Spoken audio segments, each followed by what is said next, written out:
Hello everyone, मैं Himanshu Khandelwal. DSP online classes के माध्यम से हम आपकी क्लास 9th की एक्सरसाइज 1.2 कर रहे हैं। तो देखिए, इसका जो पहला प्रश्न है वो है कि नीचे दिए गए कथन सत्य हैं अथवा असत्य हैं, यानी कि आपको सत्य व असत्य देखना है तथा अपने इसके जो उत्तर है उसके कारण भी बताना है। ठीक है, तो जो पहला पॉइंट है वो है प्रत्येक अपरिमेय संख्या एक वास्तविक संख्या होती है। तो एक चीज ध्यान रखना, जो वास्तविक संख्या होती है ना, वास्तविक संख्या वो परिमेय तथा अपरिमेय संख्या का ही संग्रह होता है। मतलब कि जो वास्तविक संख्या होती है उसमें परिमेय संख्या भी आती है और अपरिमेय संख्या भी आती है। ठीक है, तो आपको क्या बोल रहे हैं यहाँ पे कि प्रत्येक अपरिमेय संख्या एक वास्तविक संख्या होती है। तो प्रत्येक अपरिमेय जो संख्या है वो वास्तविक संख्या होती है क्या? बिल्कुल हो सकती है, क्योंकि अपरिमेय संख्या किस में आती है? वास्तविक संख्या में आती नहीं आती? आती है। तो आप कारण उत्तर क्या लिखोगे आप? तो सबसे पहले आप क्या लिखोगे? सत्य। क्यों? क्योंकि जो वास्तविक संख्या होती है परिमेय संख्या तथा अपरिमेय संख्या का संग्रह होता है, संग्रह होता है।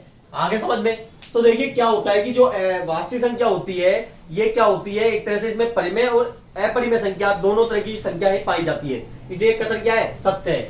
दूसरा पॉइंट देखिए, संख्या रेखा का प्रत्येक बिंदु √m के रूप में होता है, यानी कि आपको संख्या रेखा पर √m है, इसको एक तरह से दर्शाना है। और जहां पर m एक क्या है? प्राकृत संख्या। देखिए मैंने लास्ट पार्ट में आपको यही बताया था कि प्राकृत संख्या क्या होती है। तो प्राकृत संख्या जो होती है, एक बात तो वो नेचुरल नंबर बोलते हैं इसको इंग्लिश में, जो कि क्या होती है कि ये हमेशा पॉजिटिव में चलती है और ये स्टार्टिंग 1 से होती है, 1 2 3 ऐसे आगे तक चलती जाती है, 4 5 10 15 16। ठीक है, तो प्राकृत संख्या क्या होती है? जो 1 2 3 इनसे आगे तक चली जाती है।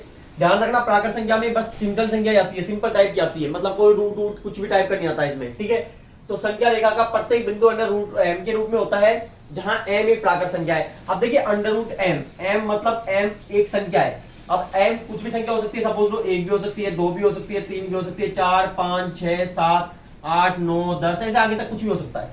ठीक है, अब क्या करना है आपको? रूट लगाना है, तो हमने रूट लगाया। ठीक है, देखिए 1 का रूट 1 होता है, √2 का रूट खुलेगा नहीं, तो √2 आ गया। ठीक इसी प्रकार देखो √3 का ये नहीं खुलेगा, √4 का क्या होता है? 2 होता है, √5 भी नहीं खुल पाएगा। तो आप देखिए ये संख्या किस प्रकार की मिल गई। तो देखिए √2 √3 √5 ये नहीं खुल रहे, तो ये एक प्राकृत संख्या नहीं हो सकती, क्योंकि प्राकृत संख्या होती है वो बिल्कुल नंबर्स होते हैं, ओनली नॉर्मल नंबर, जैसे 1 2 3 4 10 15 16 जो भी है। ठीक है, तो ये क्या है? रूट में आ रही है। तो देखिए, तो √m जो आ रहा है वो रूट में आ रहा है, और रूट क्या हो सकता है? प्राकृत संख्या नहीं हो सकती। तो आप क्या बोला ये कि संख्या रेखा का प्रत्येक बिंदु √m के रूप में होता है, जहां m एक प्राकृत संख्या है। बिल्कुल ये कथन असत्य है, क्योंकि कुछ ऐसी संख्या है जो क्या होती है? अपरिमेय संख्या होती है, और अपरिमेय संख्या कभी भी प्राकृत संख्या नहीं हो सकती, क्योंकि देखिए ये रूट वाली संख्या है और रूट वाली कभी प्राकृत नहीं होती है, ओनली नॉर्मल वाली संख्या ही प्राकृत संख्या होती है। तो आप क्या लिखोगे? दिया गया कथन क्या है? असत्य है, असत्य है। और रीजन क्या दोगे आप? कि आपका जो वास्तविक संख्या किसी भी प्राकृत संख्या के वर्गमूल का रूप नहीं होता है, क्योंकि देखिए जैसे सपोज 1 2 जो सपोज लो √2 था, भी √3 था, √5 आया था, ये किसी भी प्रकार के वर्गमूल का रूप नहीं है। ठीक है, तो आप क्या लिखोगे? किसी भी प्राकृत संख्या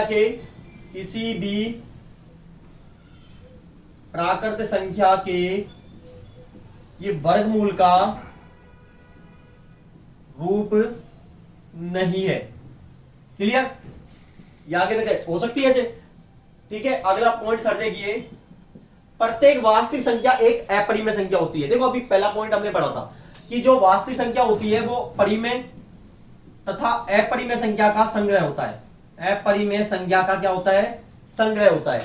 तो प्रत्येक वास्तविक संख्या एक अपरिमेय थोड़ी होती है भाई, परिमेय भी तो हो सकती है। क्या आप क्या हो सकता है कि जो वास्तविक संख्या होती है वो परिमेय तथा अपरिमेय का संग्रह होता है? तो ये बोल रहा है एक अपरिमेय संख्या ही होती है, जबकि ये क्या कथन? असत्य है, क्योंकि वो क्या हो सकती है? वास्तविक संख्या परिमेय भी हो सकती है। ठीक है, तो आप क्या लिखोगे? दिया कथन क्या है? असत्य है। और कारण आप ये लिख सकते हो कि वास्तविक संख्या होती है, जो वास्तविक संख्या है वो परिमेय संख्या तथा अपरिमेय संख्या का संग्रह होता है, संग्रह होता है। तो देखिए पहला और जो दूसरा पॉइंट, सॉरी पहला और जो तीसरा पॉइंट है ना, इसमें एक ही अंतर है। देखो यहाँ पे क्या था, अपरिमेय संख्या एक वास्तविक संख्या होती है, बिल्कुल हो सकती है, क्योंकि अपरिमेय संख्या वास्तविक संख्या में आती है। लेकिन यहाँ बोला है कि वास्तविक संख्या परिमेय संख्या, सॉरी जो वास्तविक संख्या है वो एक अपरिमेय संख्या है, जबकि वास्तविक संख्या क्या हो सकती है, परिमेय संख्या भी हो सकती है, इसलिए कथन क्या है, असत्य है। ठीक है। प्रश्न नंबर 2 देखिए, क्या सभी धनात्मक पूर्णांकों के वर्गमूल अपरिमेय होते हैं? यदि नहीं तो एक ऐसी संख्या के वर्गमूल का उदाहरण दीजिए जो एक परिमेय संख्या है। तो देखिए जो पूर्णांक है वो कैसा होना चाहिए, धनात्मक होना चाहिए। तो पूर्णांक देखो 1 2 3 4 5 6 ऐसा आगे तक हो सकते हैं। ठीक है। इनके वर्गमूल, तो वर्गमूल मतलब क्या हो गया, रूट हो गया। ठीक है। तो हम रूट को खोलते हैं, देखो 1 का रूट क्या होता है 1, रूट 2 खुलता नहीं है, रूट 3 भी नहीं खुलता, रूट 4 का क्या होता है 2। ठीक है। तो रूट नहीं निकालना तो डायरेक्ट निकाल सकते हो एलसीएम से, 2 का भाग गया 2 2 1। तो देखिए इसका जो 2 2 के जोड़े बनते हैं, और 2 के जोड़े बनने पे क्या निकला, इसका 2 निकला, तो रूट 4 का क्या हो गया 2 हो गया। और जिसके जोड़े नहीं बन पाते हैं वो रूट में रहता है। ठीक है। और रूट 5 का क्या होगा, रूट 5 हो जाएगा, रूट 6 का रूट 6, ऐसे आगे तक निकल रहे हैं। ठीक है।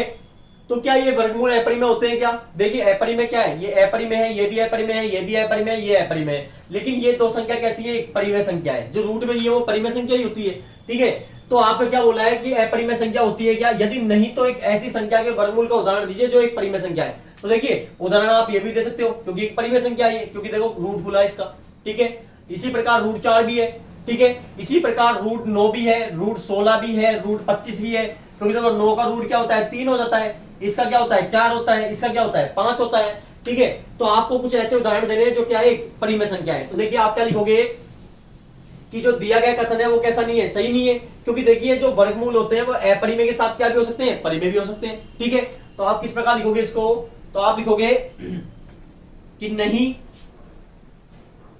कारण क्या दोगे, नहीं कि जो सभी जो धनात्मक पूर्णांक होते हैं उनके वर्गमूल अपरिमेय। देखिए नहीं सभी धनात्मक पूर्णांकों के वर्गमूल अपरिमेय होते हैं। ठीक है। अब आपसे क्या बोल रहा है, यदि नहीं तो एक ऐसी वर्गमूल संख्या को उदाहरण दीजिए जो एक परिमेय संख्या है। ठीक है। तो आप देखिए ऐसे कुछ उदाहरण दे सकते हैं हम, वर्गमूल अपरिमेय नहीं होते, तो हम ऐसे कुछ उदाहरण दे सकते हैं, जैसे कि देखिए रूट 1, रूट 4, रूट 9, रूट 16 और इसी प्रकार रूट 25, आगे तक लिखोगे रूट 36। तो देखिए जो रूट 1 खुलेगा तो 1 आएगा, रूट 2 4 का क्या आएगा 2 आएगा, इसका 3 आएगा, रूट 16 का 4 आएगा, रूट 25 का क्या आएगा 5 आएगा। तो ये देखिए ये संख्या कैसी है, परिमेय संख्या है कि नहीं है। तो आपको कुछ ऐसी संख्याओं के उदाहरण देने थे जो कैसे होने, वो परिमेय संख्या हो। तो हम इस प्रकार की क्या दे दिए, उदाहरण दे दिए। तो ये क्या हो गया, आपका आंसर हो गया। ठीक है। देखिए प्रश्न नंबर 3 देखिए, दिखाइए कि संख्या रेखा पर रूट 5 को किस प्रकार निरूपित किया जा सकता है। तो देखिए रूट 5 होता है वो आपके रूट नहीं खुल पाएगा, तो इसको हम किस प्रकार निरूपित कर सकते हैं संख्या रेखा पर। तो देखिए किस प्रकार करेंगे, तो देखिए आप रूट 5 के दो टुकड़े हो सकते हैं, 4 + 1 रूट में हो सकता नहीं हो सकता, क्योंकि 4 + 1 कितना हो गया 5 हो गया, और रूट 5 आपका आ गया। तो देखिए 4 का रूट क्या होता है 2, और ऐसे 1 का रूट क्या होता है 1। तो हम इसको क्या कर सकते हैं, इस प्रकार एक निरूपित कर सकते हैं संख्या रेखा पर। तो देखो किस प्रकार करेंगे हम, तो आप देखिए एक आप संख्या रेखा लोगे, ये मैंने संख्या रेखा ले ली। ठीक है। आप देखिए यहां पर मैंने मिड पॉइंट पे 0 रख दिया, जो इधर वाली संख्या चलती है वो 1 2 3 4, इधर से चलती है -1 -2 -3 -4। ठीक है। देखिए आप जब नोटबुक में करोगे ना तो इसको 1-1 सेंटीमीटर का गैप लेना है आपको स्केल की सहायता से। ठीक है। तो यहां तक हो गया आपके। अब देखिए दिखाइए कि संख्या रेखा रूट 5 को किस प्रकार निरूपित किया जा सकता है। तो रूट 5 मैंने आपको बताया था अभी कि 4 + 1 रूट में। ठीक है। और 4 का रूट क्या होता है 2, और 1 का रूट क्या होता है 1। तो हम इसको इस प्रकार निरूपित कैसे करेंगे, तो देखिए आप देखिए नंबर कैसा है पॉजिटिव है, तो पॉजिटिव इस प्रकार चलेगा आगे। ठीक है। तो आप देखिए कितना है आपके 2, तो मतलब 2 इकाई तक हम इसको बढ़ाएंगे। 2 इकाई कहां है, ये रहा 2 इकाई, 0 से लेकर 2 इकाई, यहां आपके 2 इकाई हो गया। यहां नंबर 2 तक, इसका नाम रख देता हूं मैं ए, यहां रख देता हूं मैं बी। क्लियर।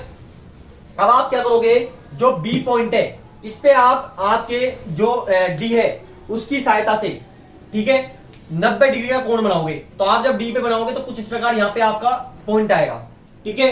और आप क्या कर दोगे, इस रेखा को इससे मिला दोगे, ठीक है। क्लियर यहां पे। अब आप क्या करोगे, आपके पहले क्या आया था 2, फिर क्या आया था 1, हमने 2 इकाई की रेखा खींच ली। अब हमको चाहिए 1 इकाई की, तो 1 इकाई पे क्या करोगे, आप अपने स्केल में 1 सेंटीमीटर का चाप बढ़ोगे। प्रकार और पेंसिल की सहायता से आप स्केल से उसमें 1 सेंटीमीटर का चाप बढ़ोगे और बी पर 1 सेंटीमीटर आप कट लगा दोगे, कुछ इस प्रकार से चाप काट दोगे, ठीक है। तो जब चाप कटेगा आपका 1 सेंटीमीटर का, तो देखिए यहां से और यहां तक की जो दूरी है वो 2 इकाई है, और यहां से और यहां तक की दूरी कितनी है, 1 इकाई है, ठीक है। तो अब आप क्या कर दोगे, इस रेखा को जो ए बिंदु है इसको इससे मिला दोगे। इसका नाम रख देता हूं मैं पी, रख देता हूं सपोज, ठीक है। तो आपके इस प्रकार हो गया। अब आपके जो ये मिलेगा ना, ये वाली रेखा जो मिलेगी, ठीक है, ये मिलेगी √5। कितना मिलेगा, ये √5, ठीक है। ये मिलने के बाद अब आपको क्या हुआ, आप प्रकार व पेंसिल की सहायता से यहां पे प्रकार लगोगे और यहां पे पेंसिल लगोगे। तो आप जब इसको इस प्रकार रखोगे तो आपको इस पे यहां पे चाप भरना है इस प्रकार से, और आपको यहां से कुछ इस प्रकार से इसको यहां से ओ बिंदु से आपको यहां पे एक इस प्रकार की रेखा खींचनी है, ठीक है। कुछ इस प्रकार की रेखा जाएगी, ठीक है। तो जो ये यहां से ओ से और यहां तक की जो दूरी आई है, ये मान लेते हैं हम सी मान लेते हैं, ठीक है। तो जो ये यहां से और यहां तक की जो दूरी आई है, यहां से और यहां तक की जो दूरी आई है वही क्या है, √5 है। क्योंकि हम देखिए इसको √5 को यहां पे यहां पे लगा नहीं सकते हम, इसलिए हम क्या करेंगे, इसको संख्या रेखा पर कुछ इस प्रकार रिप्रेजेंट करेंगे। एक बार वापस रिपीट करता हूं। सबसे पहले आप क्या करोगे, एक संख्या रेखा खींचोगे और सबों में आप 1-1 सेंटीमीटर का गैप लोगे। क्लियर है। कुछ आपसे इस प्रकार संख्या रेखा चलेगी, ठीक है। ये पॉजिटिव नंबर है, यहां 0 होगा आपके, यहां 1 होगा, यहां 2 होगा, यहां 3 होगा, ठीक है। कुछ इस प्रकार होगा। यहां आपको स्केल से 1-1 सेंटीमीटर का गैप लेना है, ठीक है। आगे आप क्या करोगे, मैंने बताया था वो √5 हम संख्या रेखा पर निरूपित नहीं कर सकते, क्योंकि क्या है, संख्या रूट में, ठीक है। तो हम क्या करते हैं, इसे टुकड़े करेंगे, 4 + 1 आ गया। तो 4 का रूट क्या होता है, 2, और 1 का रूट क्या होता है, 1। तो हम क्या करेंगे, 0 से और यहां तक 2 इकाई लेंगे। 2 इकाई देखो, पहले 2 इकाई लेंगे। तो 2 इकाई लेने के लिए आप इसका नाम रख देते हैं हम ए, और यह नाम रख देते हैं बी। तो आपने यहां से और यहां तक की जो इकाई ली है वो कितनी ली है, 2 इकाई ली है, ठीक है। फिर आप क्या करोगे, यहां पे एक आपका डी रखोगे और 90 डिग्री का कोण बनाओगे। तो 90 डिग्री का कोण समथिंग इस प्रकार बनेगा, यह 90 डिग्री का कोण बन गया। इसके बाद आप आपके पेंसिल और आपके प्रकार होता है, उसमें आप 1 सेंटीमीटर का चाप भरोगे। तो 1 सेंटीमीटर का चाप भरोगे तो आप इस प्रकार एक चाप कटेगा, ठीक है। और इसको ए बिंदु से मिला दोगे। इसका नाम रख देते हैं हम, सपोज करो ओ रख दो या पी रख दो, आपकी इच्छा है, ठीक है। इसको इस प्रकार रख दिया हमने। अब ये जो आपके जो ये कितनी है, 2 इकाई है, और ये यहां से और यहां तक की कितनी इकाई है, 1 है। और जो आपको ये वाली रेखा मिलेगी इसको कर्ण बोलते हैं, ये कितनी होगी, √5 आपके हो जाएगी। तो आप देखिए √5 को आप इस प्रकार निरूपित नहीं कर सकते, क्योंकि ये क्या बोल रहा है, संख्या रेखा पर निरूपित करना है। तो आपको संख्या रेखा पर निरूपित करने के लिए हम इसी रेखा को आगे तक बढ़ा सकते हैं, ठीक है। अब इसी रेखा को आगे तक बढ़ाने के लिए आप प्रकार यहाँ पे और पेंसिल यहाँ पे रखोगे, ठीक है। और यहां से आप कुछ इस प्रकार कट लगेगा आपका, यहां से ऐसे इस प्रकार से। तो जो आपकी जो यहां से और यहां तक की जो रेखा आएगी ना, वही कितनी होगी, √5 होगी, जो मैंने इस प्रकार रिप्रेजेंट करी है आपको, ठीक है। आप जब पेंसिल और प्रकार और स्केल को जब आप नोटबुक में करोगे ना, अच्छे से हो जाएगा, ठीक है। तो आपका इस प्रकार क्लियर होगा।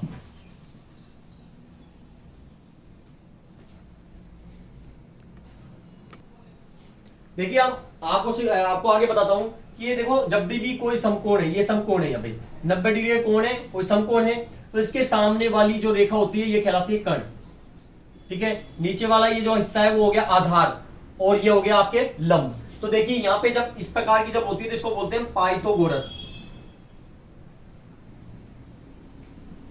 ठीक है। तो पाइथागोरस सूत्र क्या होता है, आपके सूत्र होता है कर्ण स्क्वायर बराबर लंब स्क्वायर प्लस आधार स्क्वायर, ठीक है।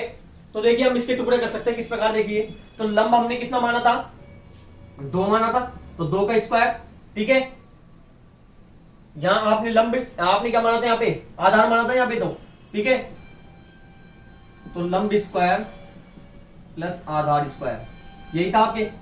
तो लंबा हमारा कितना लिया था, 1 सेंटीमीटर लिया था, और यहाँ पे 2 भरा था हमने, ठीक है।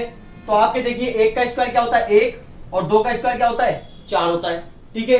तो आपके टोटल कितना आ गया 5 आ गया। यहाँ पे क्या चल रहा है आपके कर्ण स्क्वायर चल रहा है, ठीक है। जब सामने से किसी संख्या पे स्क्वायर हटता है तो इसके जस्ट सामने संख्या पे क्या लग जाता है, रूट लग जाता है, ठीक है। तो यहाँ पे क्या आ जाएगा, रूट लग जाएगा। तो देखिए आपके रूट 5 आया कि नहीं आया कर्ण। तो देखिए आपके जब टुकड़े करे तो हमने किस प्रकार मिला, 1 और 2 मिला था, तो हमने ये टुकड़े करने पे इस प्रकार बढ़ा था, और जब आप इसको कर्ण निकालोगे तो आपको कितना आ जाएगा, रूट 5 आ जाएगा, जो हमको संख्या रेखा पर इस प्रकार निरूपित कर देंगे, ठीक है। तो हमने आपकी अभी एक्सरसाइज 1.2 के 1 से लेकर 3 तक के प्रश्न किए। मुझे पूरी पूरी उम्मीद है आपको अच्छे से समझ आया होगा। लेकिन प्लीज जिसने अभी तक सब्सक्राइब नहीं किया है वो सब्सक्राइब करें तथा बेल आइकन का बटन जरूर दबाएं। धन्यवाद।